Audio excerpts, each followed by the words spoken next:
Bugun 21-may Ishtixon tuman axborot kutubxona markazida kutubxona faoliyatida ko'p yillar xizmat qilgan o'z kasbining fidoyi insonlari bir manzilda jamlanishdi.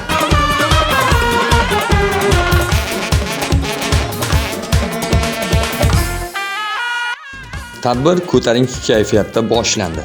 Tadbir davomida kutubxona sohasida sadoqat bilan xizmat qilib ish olib borgan kasbdoshlarimiz Ishtixon tuman axborot kutubxona markazi tomonidan esdalik sovg'alar bilan taqdirlandi.